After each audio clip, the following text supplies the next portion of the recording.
Dundee West debate for Scottish Parliament elections 2016. I've already done that bit, haven't I? I thought I would introduce the panel before we get started. So, furthest to my right is Joe Fitzpatrick from the Scottish Nationalist Party. Scottish National Party, sorry. Nicola Ross from the Conservative and Unionist Party. We have Daniel Coleman to my left from the Liberal Democrats, Scottish Liberal Democrats. We have Jenny Mara from Scottish Labour. And we have Jim McFarlane from the Trade Union and Socialist Coalition. Okay, so I've told you how tonight's format's going to be. Each panel member will give a 3-minute opening speech, and then we will start with some questions, and then we'll open it up to the floor and get some audience interaction throughout the whole. Okay, so in terms of keeping everything sort of neutral, I will ask Joe to start off with the speeches, and then I'll work my way across. Okay, so Joe, you have the floor. Okay, thanks very much. Is that okay? Yeah. Yeah, so Joe Fitzpatrick, I've been the MSP for Dundee West, the Dundee City West that covers the University of Dundee for the last 9 years. My background is I grew up in the Whitfield housing estate. I left school to work for the Forestry Commission, then went to college in Inverness to study forestry. There I was elected as the president of the Students' Union before going on to be elected as the area convener for the National Union of Scotland, North of Scotland, covering this area, and at that time Dundee University was part of the National Union of Students. I then went to Aberdeen University to study biotechnology. On graduating from there, I came to Dundee University to study a postgraduate in ecological sciences. At that point, I unexpectedly got elected as the local councillor for the area that I grew up in, Whitfield and Fintry, and I had to make a choice, and I obviously chose to represent the people of the area where I grew up. I was then elected as MSP in 2007. Two things that I know we're going to get stopped very quickly that I want to talk about. Firstly, in this election we are standing on our record of all the things that we've done for students, and there is a long list. The one that I'm most proud of in my tenure as MSP for Dundee University has been the scrapping of tuition fees. That's protecting higher education and saving 120,000 students studying in Scotland up to £27,000 compared to the cost of studying a degree in England, and that's something that I think is really, really important. It's something that was opposed by other parties, and I'm pleased that we've not only delivered it, but we've managed to sustain it, and it's our intention to keep doing that.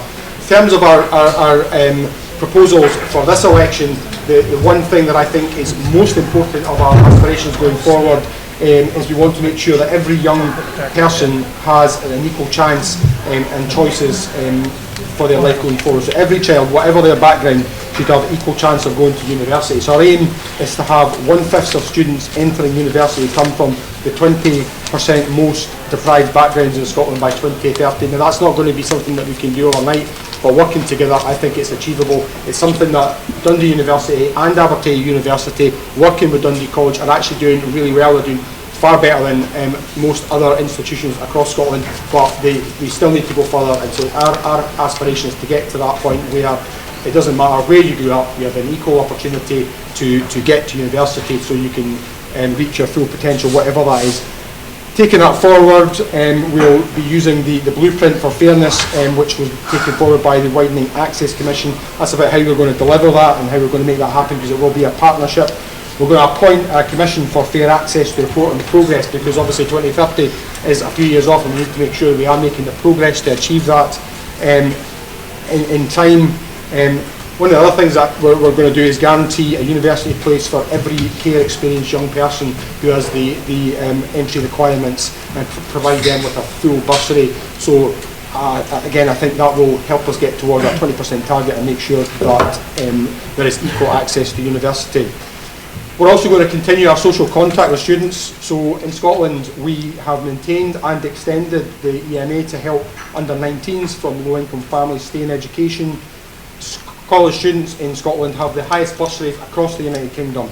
Student loans here in Scotland are the lowest across the United Kingdom, and the poorest students at universities have the best support package. And of course, to finish, the one big thing is we will absolutely maintain free tuition benefits for students every year. Thank you. Thank you, Joe.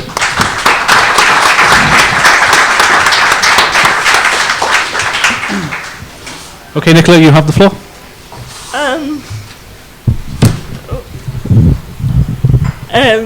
Good evening. Well, I was born in Dundee. I've lived here most of my life. I'm a graduate of this university. I first came here about 19 years ago as an young student, and for my science I studied politics, and then went on to study community education, where I trained in the health area of Dundee.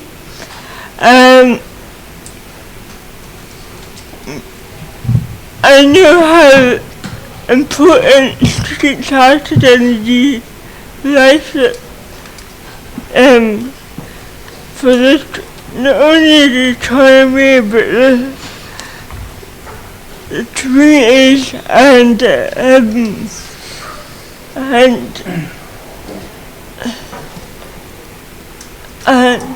we need to be more connected between the universities of Dundee, Aberdeen and the local communities. And it's all well and fine Joe sitting there saying we're getting more people from students from different backgrounds, despite that actually down in England there's even more support for students and low-income families. We had an election next week where the outcome is, I suppose, alright.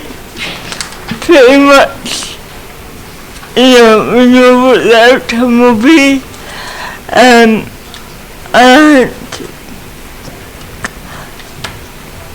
the SNP have always committed themselves, their main aim is for independence, Scotland, and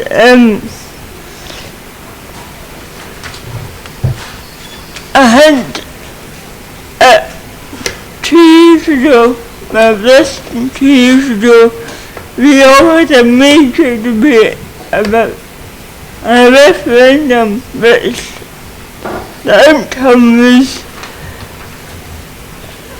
substantial in that, the majority of Scots wanted to stay in the UK. We're getting to the stage where, if I believe that the Conservative Party, as the only party that has unionism, a unionist party, are in the best position to defend the 55% of Scots that voted to stay in, and that's why I will be arguing that people should be voting for Conservatives next Thursday. Okay, thank you, Nicola.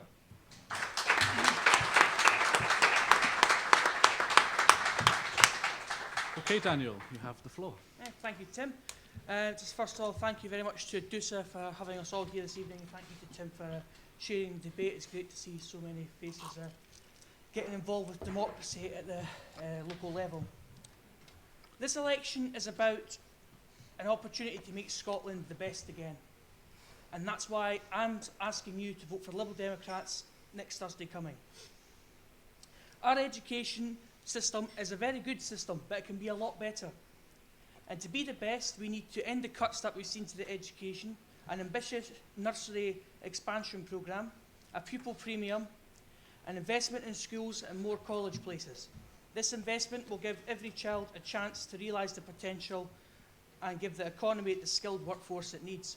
Now, I know that Joe said at the start it was the SNP that abolished tuition fees in Scotland. That's not true. It was the Labour-Liberal coalition, Liberal Democrats, putting it through in 2001 that did that. But what he's right is that in 2008, the Liberal Democrats supported a minority SNP government to abolish the graduate endowment in 2008. So that's how it happened up north, up here, up north of the border. We move on to our National Health Service. It's under a bit of pressure at the moment, and that's vital. It's a key service for us all, and we need to step in to improve, in particular, the mental health services in Scotland.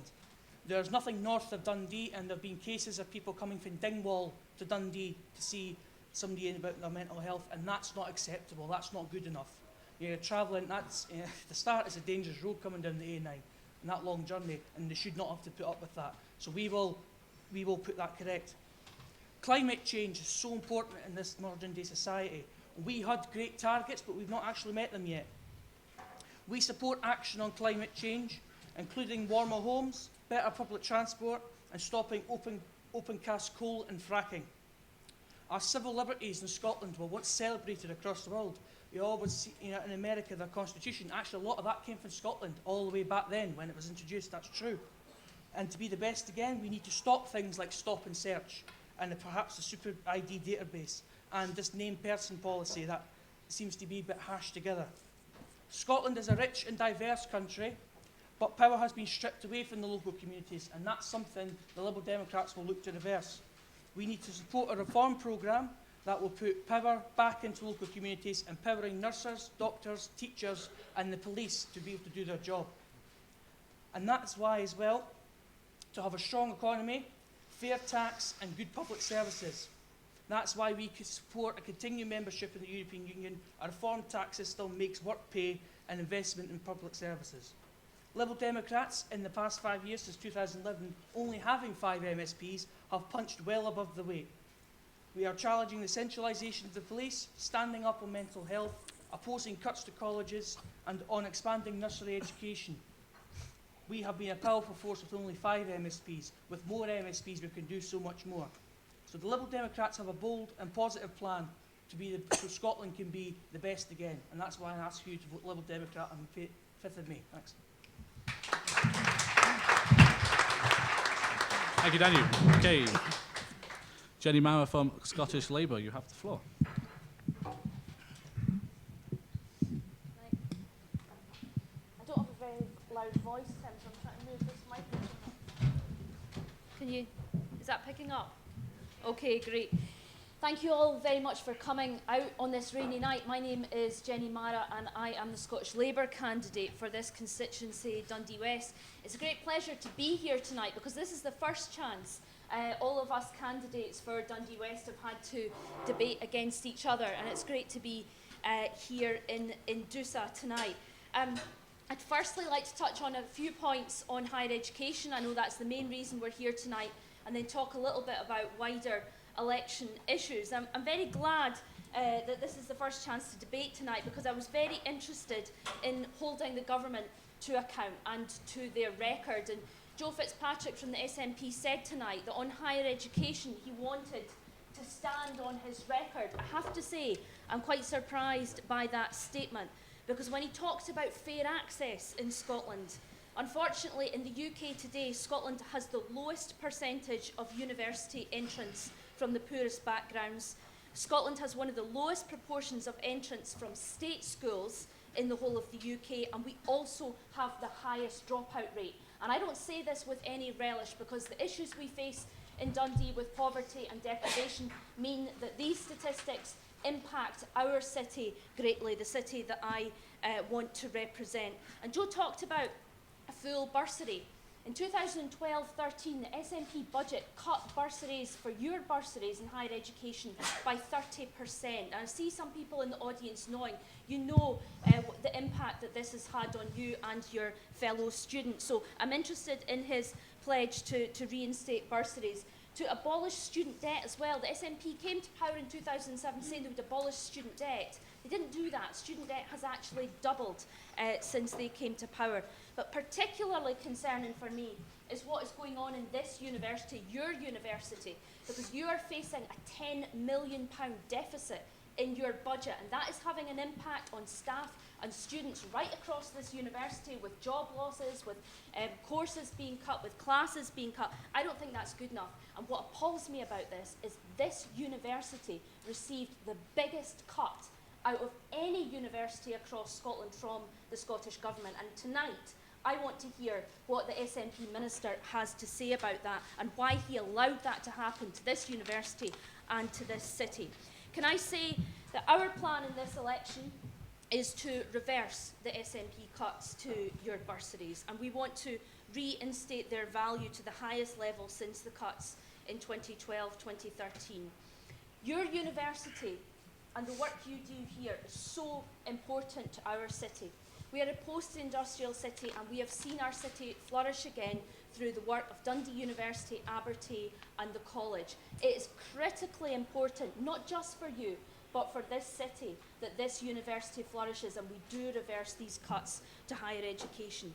I would like to talk, as I'm sure you are interested as well, as you're about to graduate, many of you, and go out into the world, about some of the other issues in this election. The fact that in Dundee there aren't enough doctors in our surgeries, that in Dundee there aren't enough teachers in our schools to teach our children. And I think we'll have a good debate tonight. Thank you very much. Thank you.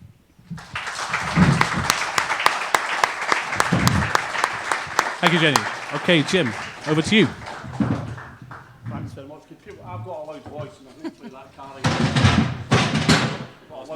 Little loud cheer.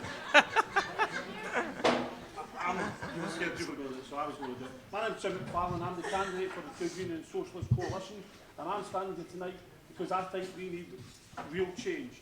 You know, we're not about just tinkering with the edges as the four main parties are. They've had their chance in power. They've ran this country for years and years, both at Scottish Government level, at Westminster level and at local council level. And it's not good enough, because look at the results.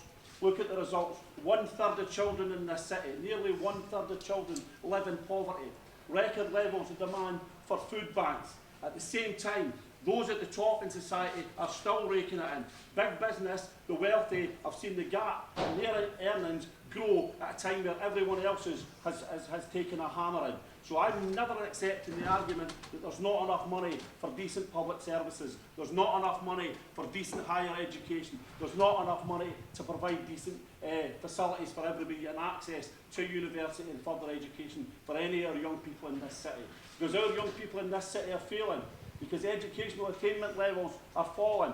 And that's not man-made, that's not a natural thing to Dundee, that's because of the politics and the policies of both the Westminster Government, the Scottish Government and Dundee Council. This council in this city has made cuts of £73 million over the last 6 years.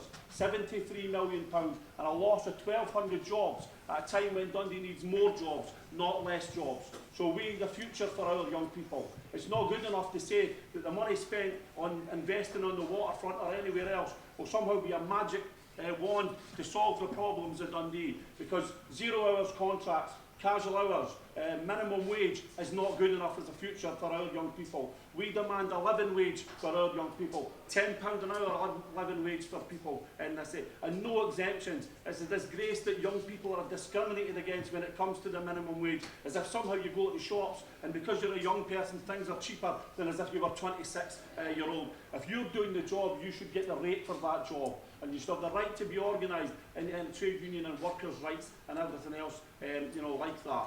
You know, and that's the important things for me about this election, about what type of society, what type of Scotland do we want to live in? Do we want to continue with the race to the bottom of more poverty, of more food banks, of more job insecurity, and less of a future for young people like yourself and all the work that you put into that? I want to stop the privatisation that's going on of private companies making massive profits out of our public services and including their influence into higher education and how they try to shape studies and courses and everything else like that. I want to see politicians elected to stand up for this city, to stand up for the ordinary people of this city. It's all very well to say we're anti-austerity because the Tories are doing it at Westminster. Well, you have to be more than anti-austerity than just words. We need politicians who are prepared to say no, that we need politicians in Westminster and the Scottish Council to say we will not pass on the Tory cuts. We will stand up and we will fight and demand the services and the resources that are needed in this city and across Scotland. And if we can build that type of movement, it's that type of movement that will bring change. Not just about voting once every couple of years in elections. It's a mass movement involving ordinary people like yourselves, like the trade unionists and the workers across this city, and a joint campaign for the resources, for the money, for everything that should be in our hands of the 99% and not left in the hands of the 1%. Okay, That's Jim. the real change that we need, not the spare change that the other parties are offering you. Thank you very much. Thank you, Jim. Okay, so most of us here are within a university environment, and most of you have alluded to and talked about higher education. So in the aftermath of cuts to higher education, I'll be asking this to all members. So in the aftermath of cuts to higher education, how do you and your party intend to make higher education free and sustainable in the long term while still maintaining our position as one of the best educators in the world? So I will start off with Daniel. Thanks. Well, first and foremost, I will always vote to keep university tuition fees at zero in Scotland, certainly. And the way we need to go about this is, well, to start, we've got problems in our own university with waste of certain people, namely the principal of the university taking 50% pay rises when he's preaching budget cuts across the university. I think money getting spent on things like that is an absolute disgrace when we have some layoffs coming in some parts of the university. So that's where we need to start off, is getting our own house in order from that respect as well. Indeed, St Andrews principal a couple of years ago refused to take her pay rise, and I don't see why our principal can't do the same. So to start, that's where we need to start off. And on education, the Liberal Democrats have made quite a bold pledge on this. We want to add 1 pence onto the income tax to raise £500 million a year. And part of that will go back into universities, namely parts as well for the bursaries. And that's what we look to do, is to put the funding back in that universities need. And we would also argue that our graduates are fantastic, and I think a lot of the problem comes from that our universities don't sell themselves like they used to. Dundee's a fantastic city, and I think we need to attract more students by offering. I thought he was going to fall off too. I've done it already. Yes. So we're able to attract students to university, so they're able to come here and put their skills into the university to attract more funding, because the more students we have, the more funding we get. So we're able to do that, because I think Dundee sells itself short on a lot of circumstances.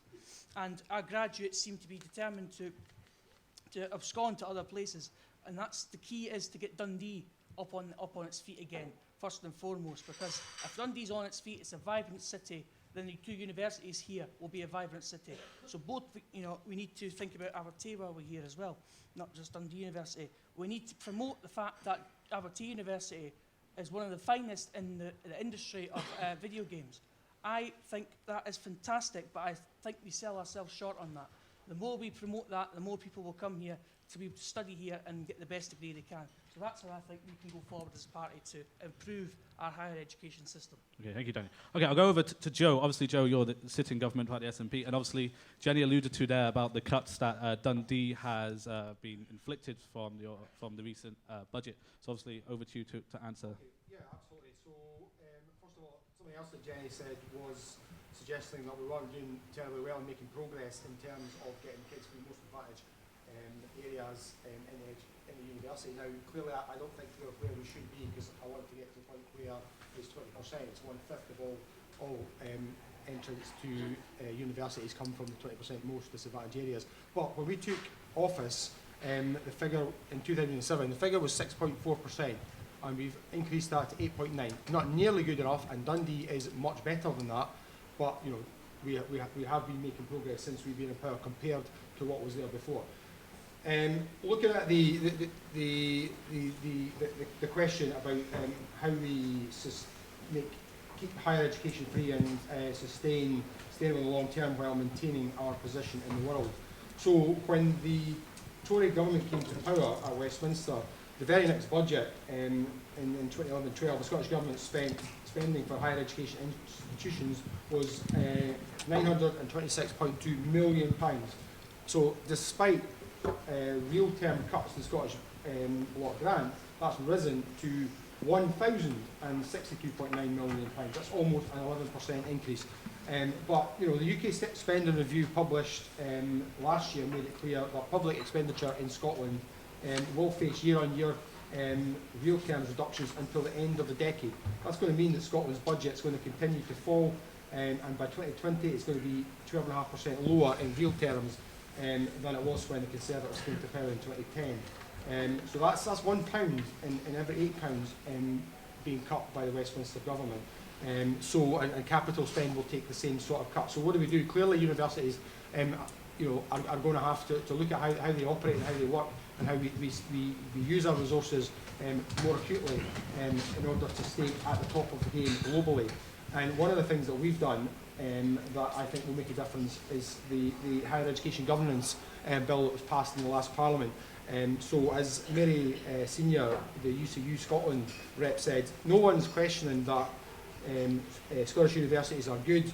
They are good, but what we're saying and what UCU are saying is that they could be much better if staff, students and trade unions were fully involved in how they operate. So the HE Governance Act will make sure that students from Dundee University and staff, lecturers can all work together to make sure that we take this university forward. I think that's how we're going to manage to sustain our international position. It was something that was opposed by University of Scotland, but I think it's absolutely right. I think it's correct that universities have a major input from the students who use them and the staff who work here. So that's how we're going to manage to do it, as even in spite of times getting difficult going forward.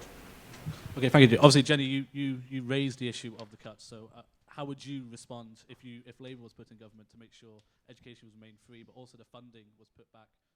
Yeah. Okay, well, Tim, I mean, we're going into this election with a very clear policy, and it goes to the heart, I think, of some of the things Joe just tried to bamboozle us with a load of statistics. What we are saying is we are going to ask people in society who can afford it to pay a bit more in tax, because we are not prepared, like the SNP, for austerity to be passed on to the Scottish people. And we're going to use the powers of the Parliament that we have argued long and hard for, and that were won and were negotiated this year, and we are going to ask people who can afford it, especially the richest people in society, putting their tax rate up to 50 pence for those earning over 150,000 to invest in education. Now that is not something, the Liberals are going in with a similar policy, the Greens are going in with a similar policy, I heavily assume Jim is too, but the SNP are not prepared to ask people who can afford it to pay that bit more to fund our public services. Now, Joe talked about, if we can just go back to this point of access, because I feel very passionately about this. This university had the strongest, and still has a strong record, but had the strongest widening access programme in Scotland. The SNP cut £1 million specifically out of that widening access programme in Dundee. There are people in my family, people in my friendship groups have benefited from that widening access programme, and it was cruelly, I think, cut by the SNP government, and I want to know why that is. The point Joe didn't answer was the points of cuts to this university. Why was it, and I'm putting this question directly to him, why was it that you allowed Dundee University to receive the biggest cut out of any university in Scotland to result in that £10 million deficit? Okay, Joe, as there was a question directly asked to you, could you quickly respond? Obviously, the Funding Council decides how grants are specifically allocated, but Professor Sir Pete Downs, the Principal and Vice-Chancellor of this university, in his capacity as University of Scotland, was pretty clear that the Scottish budget proposes that we recognise as a good outcome in a time of severe financial challenges, and they welcome the commitment expressed by the Scottish Government to continue support for an excellent international competitive and widely accessible university sector. So the Principal was prepared to accept it, and you're prepared what as the the SNP Principal Minister is representing this constituency to accept it as well? What the Principal's recognising is that it was a good, fair deal, which is why Dundee University is still excelling, it's still doing well. Joe, it was not a good deal. Okay. The principal.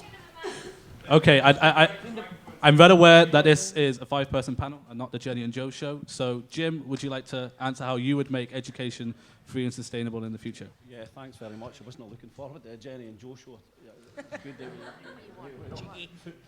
they can save that for later. They'll get enough time, to do that in the media. Some of us want to get that opportunity. I think first of all, we have to recognise why are cuts happening. Why are cuts happening in society in general? Because I tell you what, the economic crisis, the billions in debt, the big huge deficit of 1.75 trillion pounds in this country wasn't created by yourselves. It wasn't created by ordinary people in society. So why are we being asked to pay that price? So therefore, why should our services and our universities and our jobs have to suffer because of the gambling of the big banks and the finance companies and all the rest of it? So that's the first point on that. And that, this point about how you pay for it, because this is where I fundamentally disagree with Jenny and Daniel on this idea about 1 pence on income tax for everybody. Because why should low-paid people, medium-paid people actually pay higher taxes when those at the top are still getting away from it? We should be doubling the tax on the 1%. They're the people who are avoiding it. I don't need to tell you about the stuff that's came out in the press over the last couple of weeks about the Panama Papers and all the tax dodging and tax evasion that's gone on from them. If that was you or I, we'd be in the jail. That's what would happen to ordinary people. But because they're wealthy and they're powerful, they get away with it, and we need to take steps to address that, to take back the resources that are there. I also think we need to stop the idea about privatisation. I think, and also this other thing about politicians. The politicians over the last few years who brought in things like tuition fees, who brought in things like loans, they all benefited themselves from a free higher education. They didn't have loans that put them into thousands of pounds of debt. They got grants.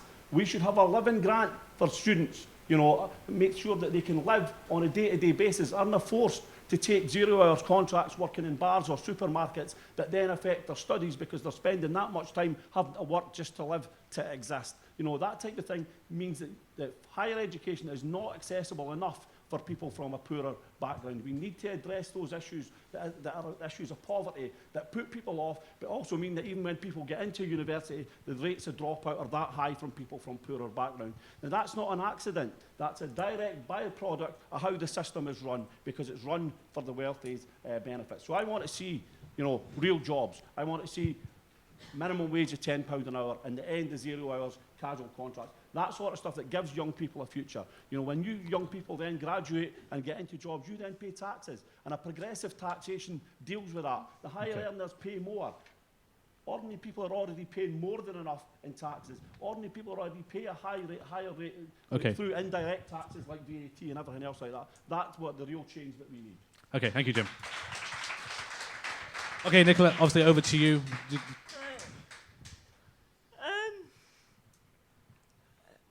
I think what we're talking about here is a situation of demand and supply, and it takes a limited resources to have a sustainable education system which is open to everyone. We have to look at both higher and further education. Over the last 5 years, the SNP government have cut 152,000 college places, basically cutting out opportunities for people who worked or have changed responsibilities from accessing education. And as a society, we need to look at, the benefits that the sustaining free tuition fees has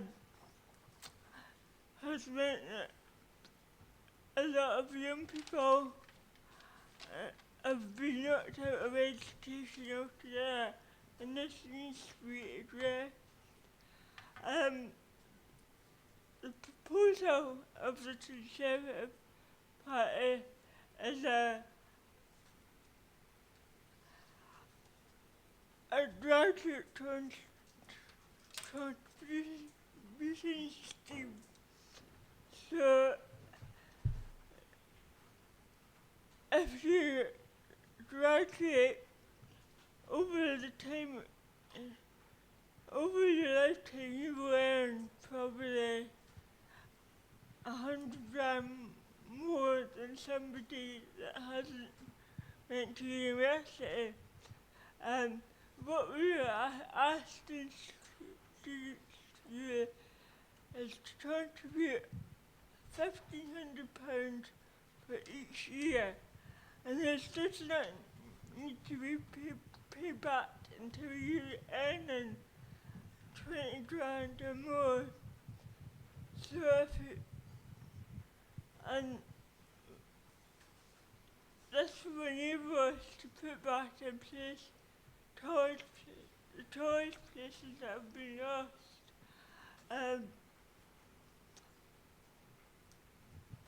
It's a very different society, and the demands on education institutions outweigh the resources. Just this week, it was in the paper that university staff are facing redundancies. Have we not on to your studies? We really need to think about addressing the issues, and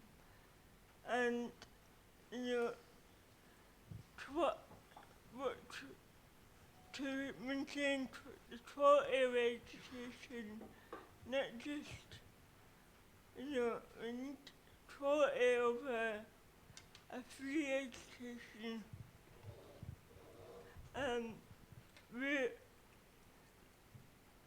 Certain people will be exempt, so if you have a disability, or you're a mature student, or you're being independent of your parents, or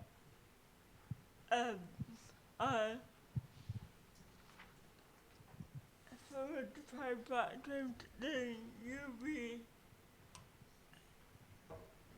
entitled to not pay your tuition fees. So we're asking people that can pay and probably will get the best out of the university education to pay a little back once they're earning.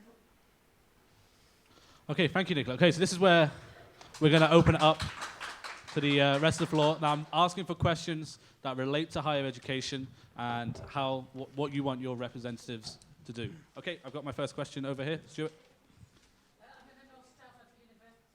I'm a member of staff at the university here, and I think it's a very pertinent question because we have just been informed, notified by the university, that they're threatening compulsory redundancies in the School of Humanities. Specifically, they are targeting the areas of history and languages. Are you, as candidates, prepared to stand up and say no to compulsory redundancies at the university? Okay, thank you. Okay, Joe, I'll go over to you first. Yeah, I'm absolutely appalled to hear what you're saying, and I will, if I'm re-elected as the MSP, make strong representations on behalf of staff, as I've done in the past. I think there's no excuse for compulsory redundancies. I think that's exactly why the higher education governance bill is so important, so that staff and students are involved in making those kind of decisions. Because if what you're saying is what's going to happen, that's a disgrace. Okay, Jenny, shall I go over to you for... Yes, absolutely. I don't think there should be any compulsory redundancies at university, but I'm sorry, I'm just bamboozled by Joe's answer, because you're not prepared to ask people in this election to pay that bit more in tax to fund public services, but you're prepared to hand over the £10 million cut that has actually resulted in these threats of compulsory redundancies. So how does that add up? Okay, Joe? Yeah, so I absolutely disagree with Labour's policy on tax. I think it's entirely wrong and ludicrous to take a position that we're going to tax the lowest paid in our country with an extra penny in income tax. That's not an alternative to austerity. That is austerity. You're not even You prepared to ask the can't rich end anymore. austerity by taxing the lowest people in society, and as Labour is promising. In terms of Labour's policy on the higher rate of tax, they don't even know it's going to raise any money. And when pressed on this, they said it was a matter of principle. So even if there's a potential for it to lose up to £30 million, they're prepared to do that. So it's like most of the manifesto, it's not thought out.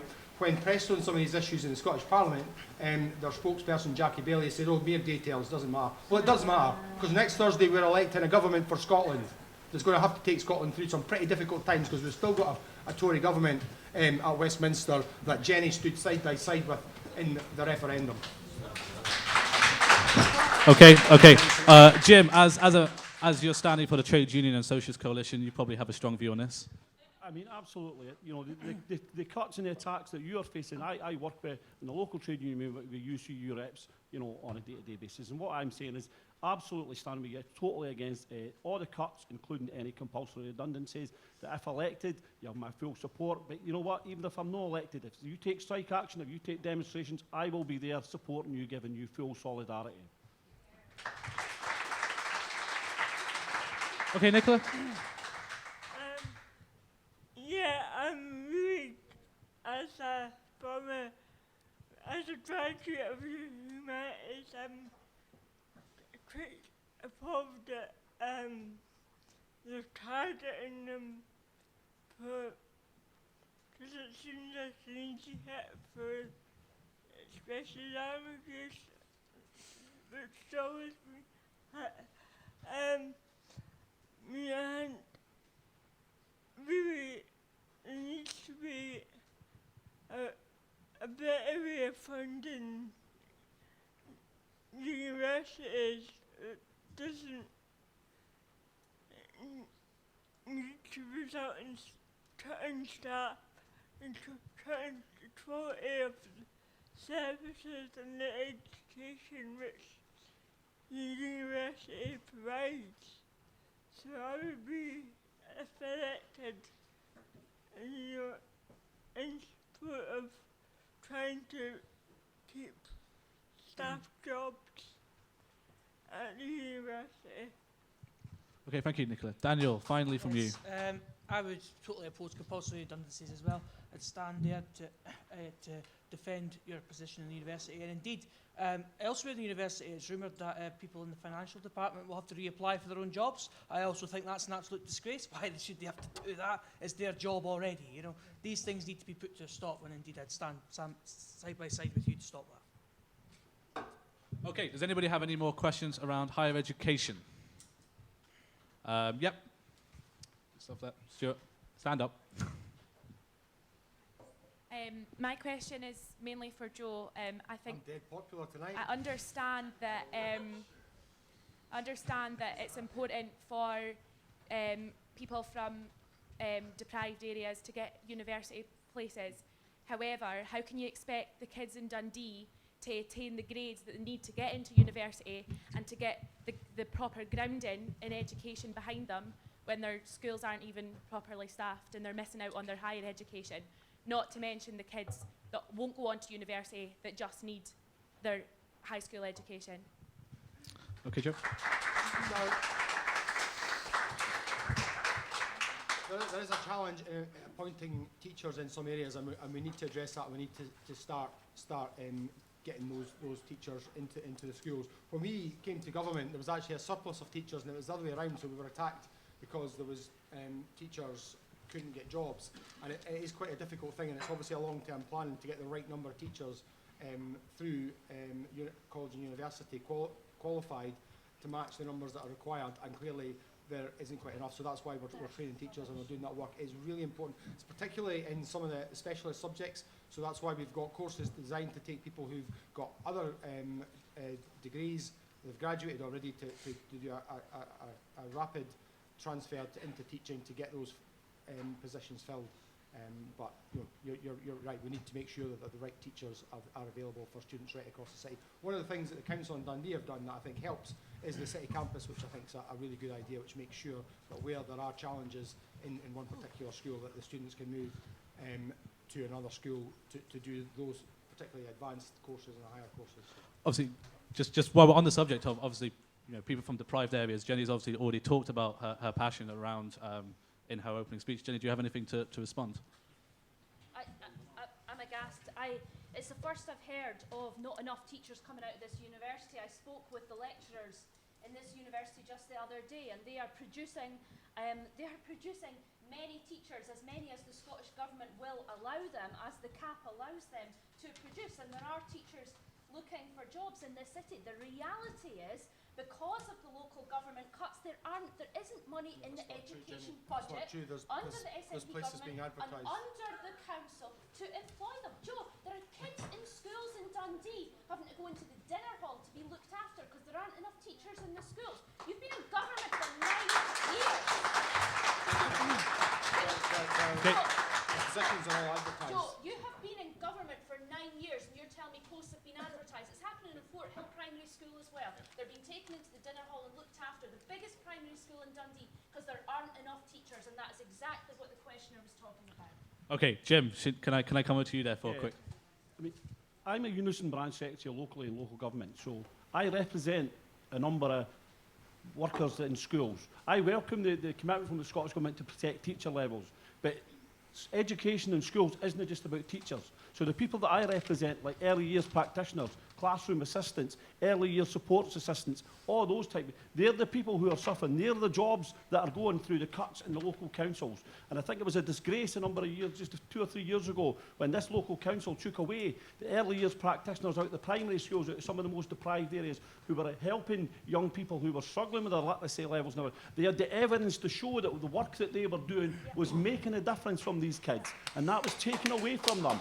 And this is what happens, though. This is what happens when all the big parties start arguing about the cuts, about it as being somebody else's fault. Because the point is, the point about it being somebody else's fault, it's not these young people's fault. And why should they be suffering for that? For the cuts agenda that has been passed on by all the main parties. And that has to stop, and that has to change if we want a future for our young people. Okay, thank you. Okay, I'm very keen. I know you want to speak. I'm very keen to get a bit more audience interaction. Okay, so the gentleman in the red hoodie just... I'm a current pupil at Mearshill High School, which is actually getting closed because of the SNP cuts in Dundee, and I would just actually like to ask Joe and the candidates about, he's going on about deprived areas and pupils from deprived areas going to university. Do you not think the current 5th year, who'll be going into 6th year at Harris Academy, this will affect them applying to university with such a major shake-up? And about the teacher shortages, Mearshill is really facing this. Higher German had to be cut because of teacher shortages. Higher physics last year wasn't run because of teacher shortages. I would just like to ask, why is this happening under the SNP? Okay, Joe.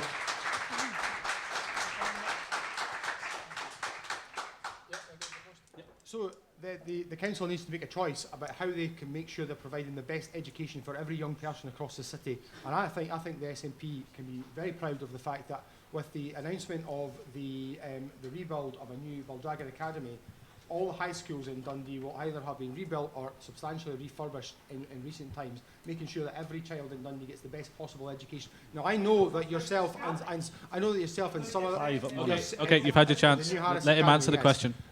I know that some people don't like the change of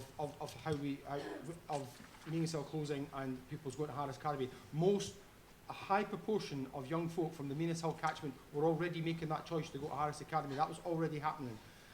When I spoke to parents in the area, and I understand you disagree with the council's decision, and that's good, and it's good that you're articulating that and making the case, and you know, folk who were on that side, that's a proper thing to do. When I spoke to parents, the biggest concern they had was in relation to making sure that their kids had access to a full range of subjects.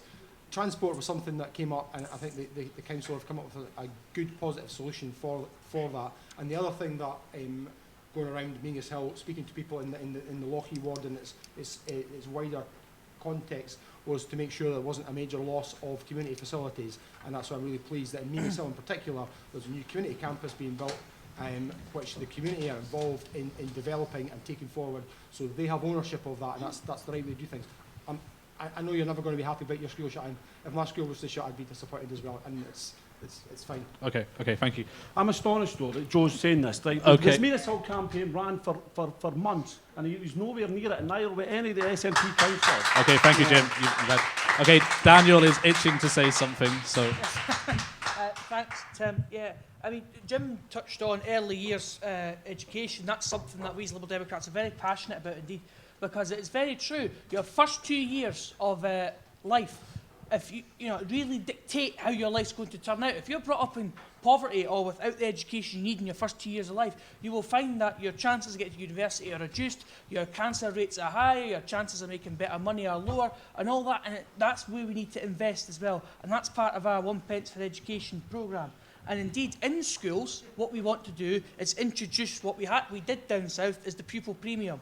Now, the pupil premium will give every secondary school about £1,400 per pupil that we go for, and every primary school £900. It will be paid directly to those schools, so they could choose how they want to use it. So the school could choose how it's best fit for their pupils, and that's what I think is most important, because the school knows what's best for their pupils, not the city council advocating it all to everybody, or the centralised government advocating it to everybody. But indeed, what we need to look at is, Joe, the new builds are great. I went to a new build. I went to St Paul's. My school was shut, Lawside, after a year. I knew that when I went to Lawside that was going to happen anyway. But if there's nobody to teach in them, they're not going to be very good. We need teachers to be in schools. So that's what we need to do. And there's a good way to know how many teachers we're going to need. If you look back 5 years ago, X number of kids were born. Taking the sad infant fatalities and all this, we can work out how many teachers are going to need. We can budget for that, and we're able to work forward. Somebody clearly along the line has made a balls up with the numbers, and it's not turning out very good anymore. So that's what we need to do. Thank you, Danny. Okay, Nicola, over to you in finishing off. After Nicola's spoken, I will be opening the floor to general questions for anyone who wishes to ask.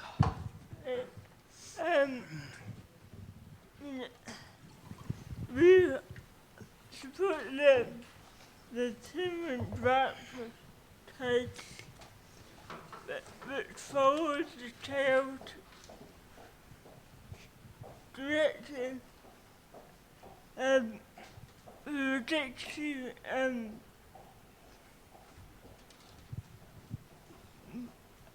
as an issue of teachers are really needing teachers that new graduates that are going to teachers and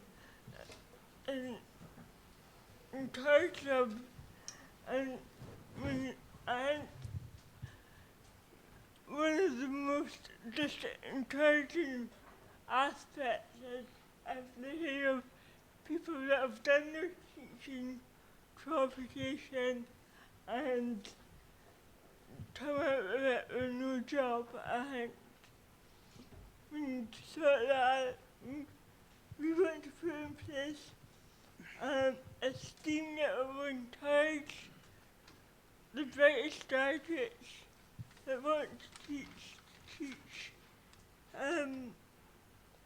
in some of the most challenging skills. So, we need teachers that are enthusiastic, know the subjects, to join and have new ideas, and redirect kids, be up for new experiment and new ways of teaching, and listen to be addressed.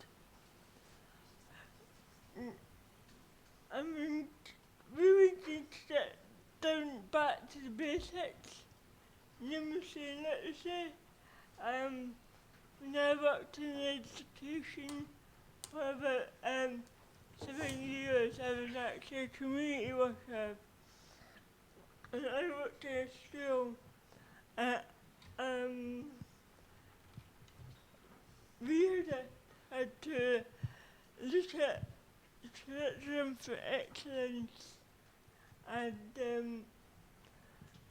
it was mind-boggling. I think we really need to get back to basics. Okay. The SAP and they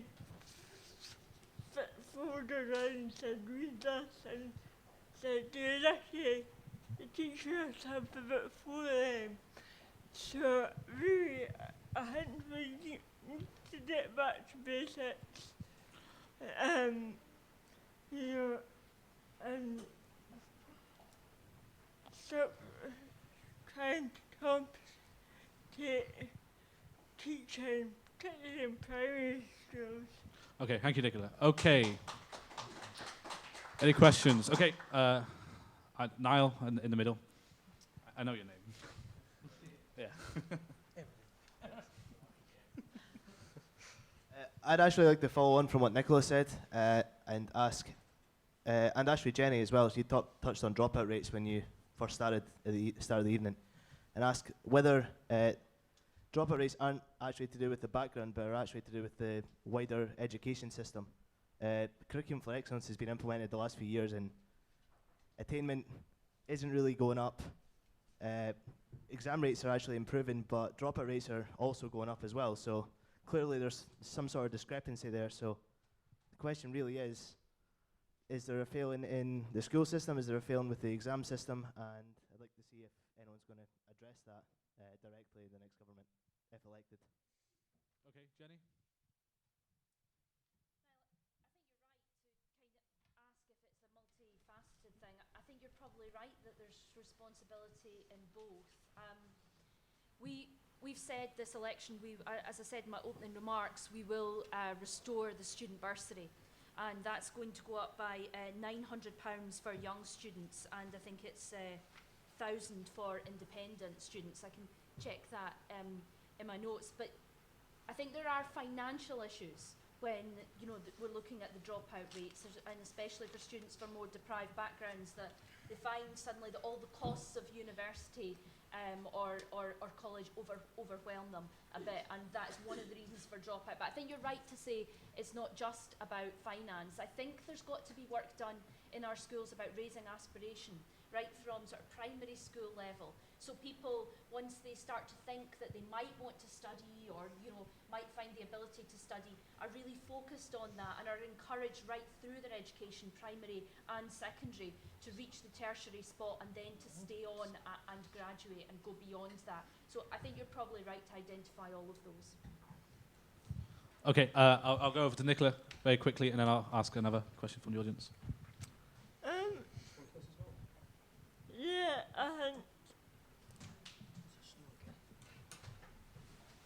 Definitely from my experience, teachers were very apprehensive about curriculum for excellence, and got a bit bogged down in it. And really, we should, if someone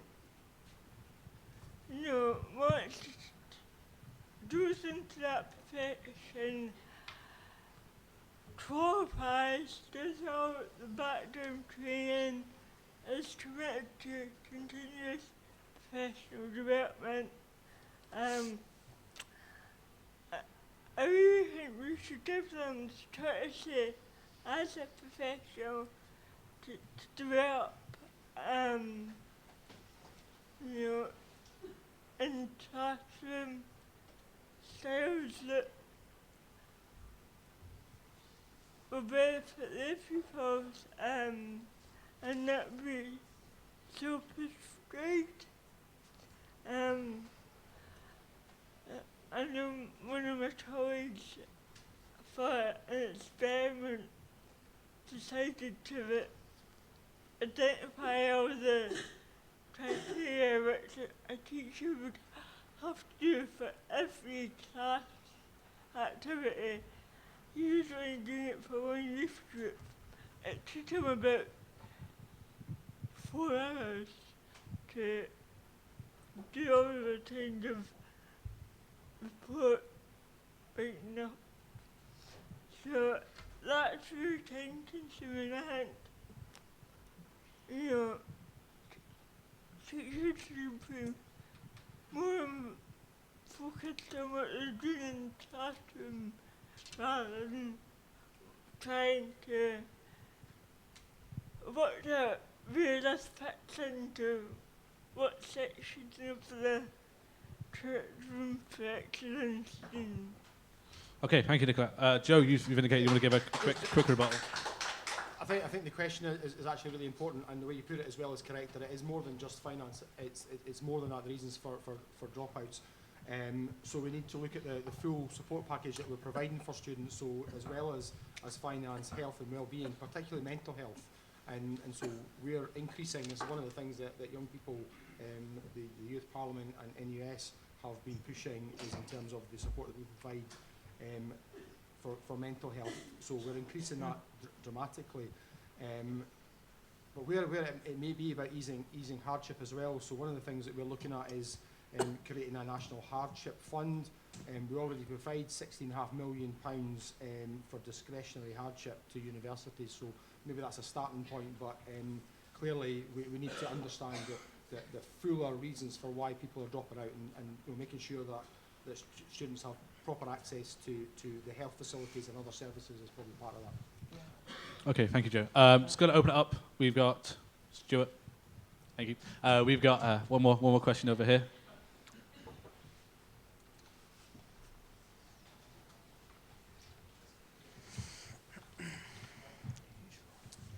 Hello.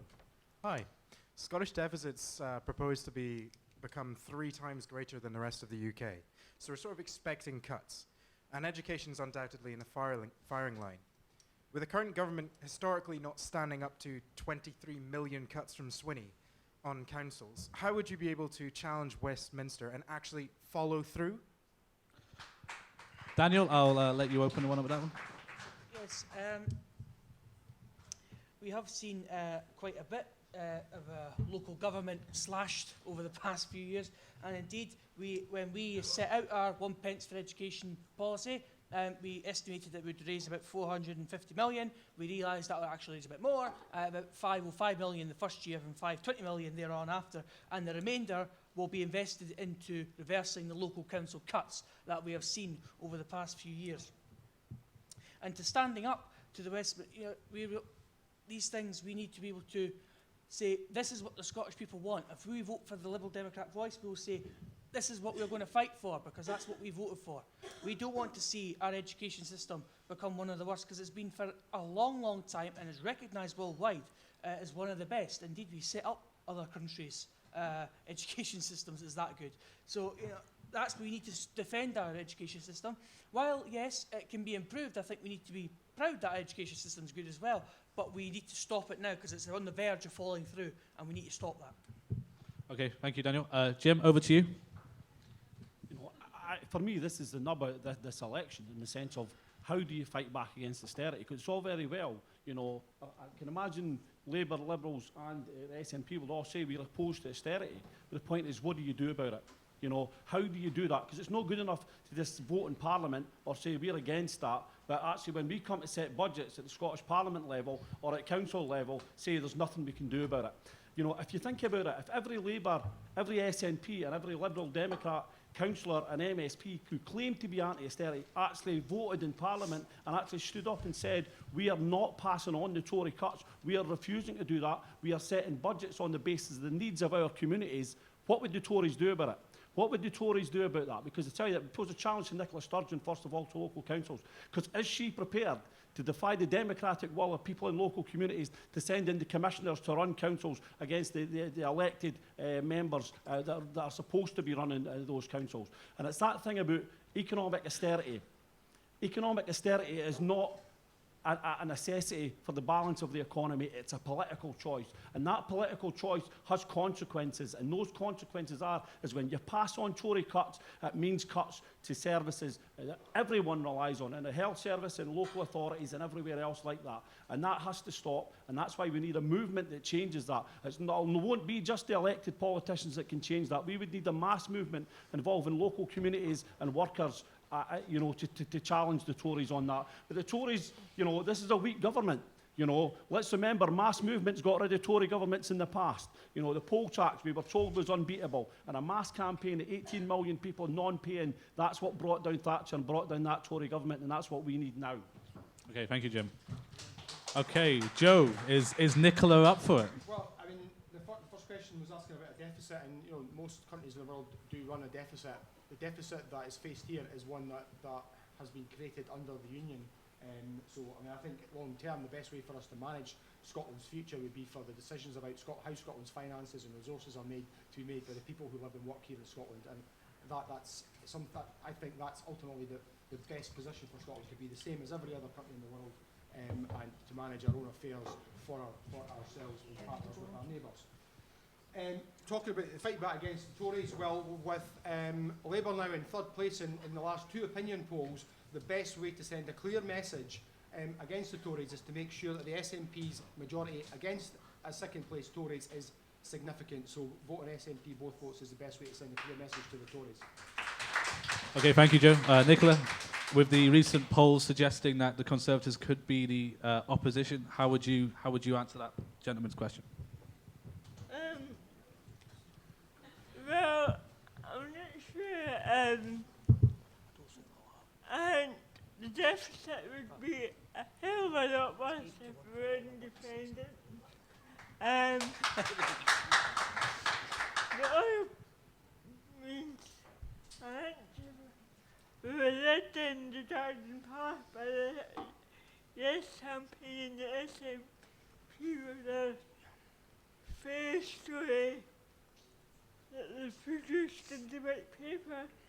As you know, I think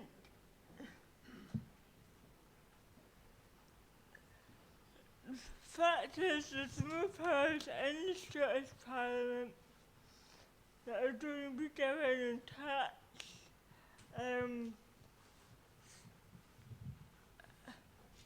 welfare,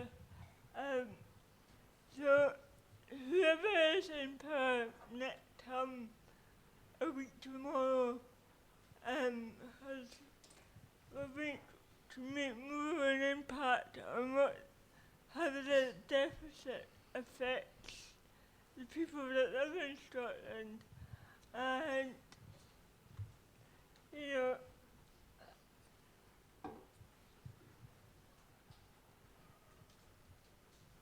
the one thing that the Conservatives want to see is for the Scottish economy to thrive and function. The main parties here are food and tax increases that will affect the economic performance of the country. We've had various business people from the chambers of commerce saying that, you know, Scotland's economy is on a knife edge, and as a Conservative, I don't believe that people living in Scotland should be disadvantaged by higher taxes, and that's why next week I hope we would consider voting for the only unionist party that will stand up for the SNP vote. Okay, thank you, Nicola. Jenny. Your question was, are we prepared to accept austerity? No, we're not. And what we're saying, Scottish Labour, to the Scottish people at this election is we're going to use the powers of the Parliament and ask people who can afford it to pay that bit more to invest in our public services. Because Daniel's right, and you were right, £23 million worth of cuts to local council. £33 million worth of cuts announced this week to the NHS, despite the fact that SNP said the day before they were going to put another 500 million in. This stuff doesn't add up. The reality of this is, for me, politics is about choices, and those choices aren't often easy. But if we are going to have proper public services, like the Yes campaign argued for, Scandinavian type public services they argued for during the referendum, we need to be able to pay for it. And that is why we are asking people who can afford it to pay that little bit more. They have chosen to take a very conservative approach to tax. Joe said earlier tonight, there is no evidence that can be raised. That is a traditional conservative argument on tax, that richer people will move and that won't be paid. There is absolutely no evidence to support it at all. They have taken choices in Dundee. They've frozen the council tax for 12 years now. That has starved our public services of resources, and that is why... You stood on that manifesto to freeze the council tax as well, Jenny. Let me finish. I didn't interrupt you. That is the reason. That is the reason that you see teacher shortages in these schools. These are about choices, and they are not prepared to make them. Okay, thank you, Jenny. Okay, we have time for one more question. Yes, right at the back, Stuart. Black and white top, I think. Thanks. Grey top. Yes. As Dundee, Jim mentioned the will of the democratic people. The democratic will of the people. As Dundee was a yes city, would you be prepared to support a second referendum, as you would be the representatives of the city? Okay, quick. So, in answers, would you support a second referendum? Jim? I campaigned for a yes vote. You know, the yes vote, the referendum wasn't the preserve of the SNP, but my campaign for the yes vote in that referendum was a very different vision for Scotland. I stand for an independent socialist Scotland that links up with our colleagues across the world. And I think, you know, I think in some ways there will be a second referendum. I would support that when that comes. I will be campaigning for a yes vote on that basis, but not on the same vision of the SNP for independence. I want a socialist Scotland. I want to see democratic public ownership of our public services. I want to see things like the SNP used to say it would mean Scotland's oil, but it's no Scotland's oil because it's owned by the American multinationals. I want to see the oil industry democratically, publicly owned. That's the type of change that I would want to see if and when we come to a second referendum. Okay, I'll go over to Joe. Obviously, there's been a lot of discussions about a second referendum. Well, it would be wrong, I think, of politicians to stand in the way of the will of the people of Scotland. So if the people of Scotland think there should be a second referendum and there's a significant change in circumstances in which people voted last time, then yes, there should be a second referendum. It should be down to the people of Scotland. But Jim made quite a good point, because the thing about independence isn't you're not buying into one particular political party. So I'm sure that I will campaign with Jim for a yes vote next time. Just like, for different reasons. Just as I've campaigned with Jim on a whole host of other things and other people from Jim's party, when we campaigned against the Tories when they brought in the poll tax all those years ago. Okay, thank you, Joe. Obviously, Nicola, you're the Conservative and Unionist Party, so I can guess what the answer will be, but... Yeah. No, definitely not. Nice and quick.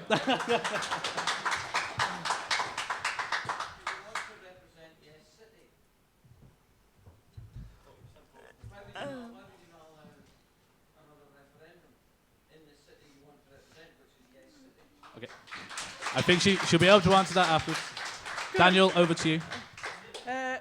I don't think there should be one in the next Parliament. Thereafter, possibly so, if the will of the people asks for one. But I don't think it's a good idea to have one too soon, because it just causes a lot of bother. If the will of the people wants it, would you support another referendum? It does. It causes a lot of bother. You want to wait a while before we go through that again. So yeah, I don't think it's a good idea to have it before 2021, because we're going to cause economic uncertainty across the country.